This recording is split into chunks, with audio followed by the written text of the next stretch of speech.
একদিন একটা শান্ত গ্রামে হঠাৎ করে একটা অনেক বড় হাতি ঢুকে পড়ল।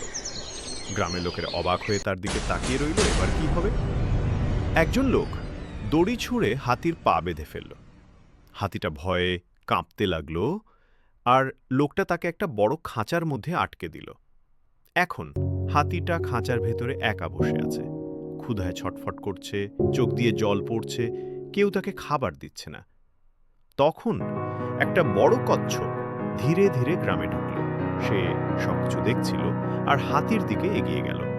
কচ্ছপটা খাঁচার দরজাটা খুলে দিল। হাতিটা অবাক হয়ে তার দিকে তাকিয়ে রইল, তারপর ধীরে ধীরে বাইরে বেরিয়ে এলো। ওরা একে অপরের দিকে তাকিয়ে হেসে ফেলল। তারপর দুজন মিলে গ্রামের লোকদের চোখ এড়িয়ে দৌড়ে পালিয়ে গেল। পেছন থেকে লোকেরা চিৎকার করতে লাগলো, ওই ধর ধর! কিন্তু হাতিটা আবার কাঁপতে লাগলো। কচ্ছপ জিজ্ঞেস করলো, এবার আবার কি হলো? হাতি বলল,